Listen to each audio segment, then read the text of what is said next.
L'idée, c'était de démocratiser cela, de permettre d'ouvrir cela à beaucoup plus de public, que ce soit des parents, que ce soit des enfants qui ne sont pas des écoles juives, des étudiants également. Et donc, à travers l'idée de propager, de diffuser le Zikaron Bassalon, c'est justement atteindre aussi un autre public.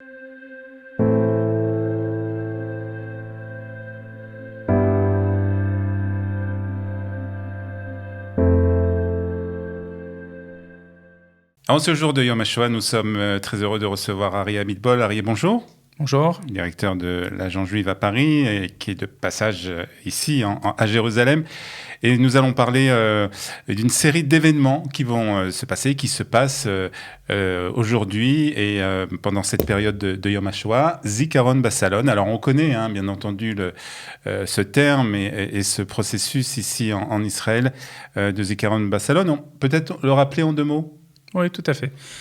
Zikaron Bassalon a été créé il y a quelques années, c'est relativement récent, et avait pour objectif en fait de rapprocher la jeune génération du souvenir de la Shoah. Parce que beaucoup de jeunes n'ont pas forcément eu l'occasion de connaître des grands-parents ou des rescapés de la Shoah, que ce soit pour des raisons familiales ou des raisons personnelles. Et l'idée, c'est justement de créer dans une intimité, dans une maison, dans un endroit plus intime, plus chaleureux. Quelque chose de à proximité. À proximité, exactement. Et donc, le principe, c'est 3 phases. La première phase d'explication historique générale, un rescapé qui intervient, ou un fils de rescapé, parce qu'aujourd'hui, malheureusement, ça devient de plus en plus compliqué de trouver des rescapés. Et en troisième phase, un moment de partage. Ça peut être des chants, ça peut être la lecture de poèmes. On s'est retrouvé parfois avec des rescapés qui ont écrit des poèmes et qui les ont lus devant tout le monde. C'est-à-dire qu'il y a aussi un moment comme ça de partage sur le présent et j'aimerais dire aussi sur l'avenir. Voilà. Alors, comme on l'a dit, ça existe depuis déjà quelques années en Israël. C'est un certain succès. Un grand succès. Un grand succès, même dans des villes peut-être où on s'y attendait moins. En tout cas, je sais qu'à Tel Aviv et dans la région du centre, il y a beaucoup de choses qui sont organisées autour donc, du Zikaron Bassalon. Et vous avez eu l'idée, on peut dire, d'importer ça, d'exporter plus exactement, d'exporter ce Zikaron Bassalon en France. Tout à fait. Pas qu'en France, dans les communautés européennes. Mais ça a commencé par la France l'année dernière. Tout à fait. Si vous voulez, d'une certaine manière, naturellement sans aucune critique, mais je me suis rendu compte que, on va dire que la façon de transmettre la Shoah en France était relativement traditionnelle. La fameuse lecture des noms au mémorial, certains témoignages dans les écoles, mais ça ne concernait en réalité qu'une infime partie de gens, puisque au mémorial, il s'agit de quelques dizaines de personnes.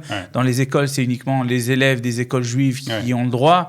Et l'idée, c'était de démocratiser cela, de permettre d'ouvrir cela à beaucoup plus de public, que ce soit des parents, que ce soit des enfants qui ne sont pas des écoles juives, des étudiants également. Et donc, à travers l'idée de propager, de diffuser le Zikaron Bassalon, c'est justement atteindre aussi un autre public. Alors, l'année dernière, c'était l'année de Corona, mais vous avez quand même réussi à en organiser quelques-uns. Tout à fait. L'année dernière, on les a fait exclusivement, naturellement, en Zoom. Alors, on a fait un concept qui était relativement intéressant, c'était que le chaliard de l'agence juive qui s'occupait allait, lui, à la maison, en respectant toutes les règles sanitaires, naturellement, du rescapé, et l'interviewer pour qu'il y ait quand même une certaine intimité, pour se retrouver C'est un peu difficile de se retrouver devant une caméra et de savoir qu'il y a des personnes derrière, mais c'est un peu plus compliqué. Là, ça permettait donc aux rescapés d'être un peu plus à l'aise, peut-être. Tout à fait, exactement. Et puis parfois, en face de l'outil technologique, c'était pas toujours simple, etc. Donc on a fait ce concept-là qui a bien marché. Et cette année, le 27 janvier, donc pour la journée internationale de la Shoah, on en a parlé. Il faut savoir une chose qui peut paraître assez étonnante, mais on est, nous, en Israël, tellement imbibés par l'ambiance, l'atmosphère du Yom HaShoah, mais en France, très peu de Juifs connaissent le Yom HaShoah tel qu'il est fait en Israël. Et donc, c'est quelque chose que, quand on va voir les communautés et qu'on leur explique le concept, ils ne connaissent pas forcément. Donc, c'est quelque chose qu'on a dû aussi expliquer aux communautés. Alors, qui sont les intervenants ? Alors, les intervenants, c'est ou naturellement des rescapés. Qui habitent en France. Qui habitent en France ou dans les autres. On va parler d'autres pays, parce que c'est aussi dans d'autres pays. Qui habitent en France. Parfois, c'est certains qui le font encore par le Zoom. On utilise également encore le Zoom. Et on commence à travailler également, et c'est peut-être aussi une particularité de ce que nous avons un petit peu fait avec le Zikaron Barcelone dont on met en place en France, la deuxième génération, c'est-à-dire les fils et filles de rescapés qui, eux, commencent aussi à parler. Alors, ça aussi, ça a été quelque chose qu'on va devoir développer. Leur témoignage, pas seulement du témoignage de leurs parents, mais aussi de comment eux, ils ont vécu ça. Exactement. Et je pense que c'est quelque chose qui est fait beaucoup en Israël relativement, mais qui n'est pas beaucoup fait encore en Europe. C'est assez tabou. Et je me rappelle quand on a demandé à certains enfants de parler, ils ont dit, mais qui suis-je pour parler ? Je n'ai pas vécu. Vous savez, parfois, on a tendance à se réduire par rapport à l'expérience terrible qu'ont vécu les parents. Mais pour nous, c'est très important de former cette génération-là. Alors, ce qui est intéressant aussi, c'est que vous organisez ça, bien sûr, en France. Combien en France à peu près cette année ? Alors, on en a fait une quinzaine pour le Yom HaShoah Ben-Leumi. Là, il y aura autour d'une dizaine. C'est plus compliqué le Yom HaShoah parce qu'on sort de Pessah, comme j'ai dit. La date ne correspond pas on va dire, au calendrier français. Donc, en tout, on va dire 25 sur l'année. Alors, ça, c'est en France. Mais il y a aussi d'autres pays. Et d'autres pays qu'on oublie de temps en temps, parce que alors la France, c'est vrai qu'elle a souffert de cette période de la Shoah, mais il y a d'autres pays qui, on va dire entre guillemets, ont un peu moins souffert, puisqu'ils n'étaient pas spécialement touchés par cette période. Tout à fait. Alors, le hasard a fait que dans les pays dont je suis responsable, il y a plusieurs pays qui n'ont pas connu la Shoah. Je vais donner 3 exemples. On a la Suisse, dont je suis responsable, qui était un pays neutre pendant cette période-là. L'Espagne, qui était également un pays neutre. Et le Maroc, dont je m'occupe également. Et qui elle-même a certes eu des lois de Vichy au Maroc, mais qui n'a pas connu c'est-à-dire qu'ils ont été, on va dire, moins imprégnés par cette période que la France ou d'autres pays d'Europe. Tout à fait. Et donc, ce qui a été très intéressant, c'est de venir proposer ce concept-là à ces pays-là. Alors, en Espagne, par exemple, on a dû trouver des rescapés de France qui sont intervenus, qui parlaient français. Vous savez, là-bas, une partie de la communauté parle aussi le français, puisque c'est des communautés d'origine marocaine.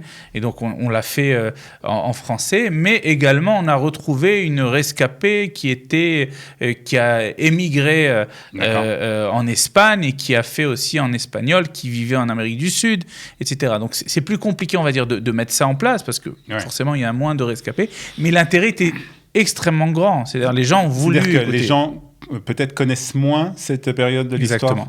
Exactement. D'abord parce que c'est moins enseigné dans les écoles de ces pays-là, forcément, et qu'ils n'ont pas eu autour d'eux de rescapés pour pouvoir écouter des témoignages. Et le Maroc aussi, ça aussi c'est intéressant. Alors le Maroc, c'est intéressant. On va en mettre en place un qui a lieu aujourd'hui, donc pendant Yom HaShoah, et qui va être naturellement en Zoom. Avec les élèves de l'école normale hébraïque et l'école juive de l'Alliance sur place, et également le mouvement de jeunesse au sein du BUAYO. Alors, je ne vais pas vous emmener sur un terrain politique, mais d'une manière générale, comment vous ressentez, vous, la manière dont la Shoah est enseignée en France ? Alors, pas seulement, c'est peut-être encore plus intéressant, dans les écoles publiques, de quelle manière on enseigne ça aujourd'hui ? Et quel est l'intérêt des enfants, des parents par rapport à ça ? Alors écoutez, quand on a commencé le projet, je l'ai présenté à la FMS. Au final, on devait collaborer, ça ne s'est pas fait. Mais ce qui les a beaucoup intéressés et interpellés, c'est le fait de prendre ce concept-là et aussi le faire en dehors du monde juif. Alors certes, ce n'est pas le mandat de l'agent juive, mais si on peut, et ça en cela, oui, c'est notre mandat, prendre des concepts israéliens et de les exporter dans les communautés et que ça puisse également servir le monde non juif tout autour, alors c'est quelque chose sur lequel on va travailler. Je vous donne un exemple qu'on va mettre en place. Le chaliar, l'excellent chaliar de la Shomer Hatzair, Netanel Gozlan, va mettre ça en place place avec l'imam Chalgoumi à la mosquée de Drancy avec des membres de la mosquée. Qui va avoir lieu dans quelques jours, un Zikaron Bassalon. Voilà, donc ça c'est un exemple de ce qu'on peut faire. Et l'idée serait de pouvoir multiplier ce genre d'initiative. Et notamment, l'idée qu'on a eue là-dessus et qui pourrait être tout à fait particulière à la France, c'est au lieu de faire intervenir forcément des rescapés, ça pourrait être aussi des justes. Parce que pour le coup, on a énormément de justes en France qui ont caché des juifs ou des fils de justes et qu'eux aussi puissent donner leur vision des choses. Je pense que ça pourrait être quelque chose de très intéressant. Très bien. Donc un très beau projet qu'on suivra en tout cas et bravo pour cette initiative. Arié Abitbol, directeur de l'Agence Juive à Paris. Merci d'avoir été avec nous sur Studio Kelita. Merci. Yom HaZikaron, la Shoah et la Gvura. La journée du souvenir pour la Shoah et l'héroïsme. Que la mémoire de ceux qui ont été exterminés soit bénie et éternelle.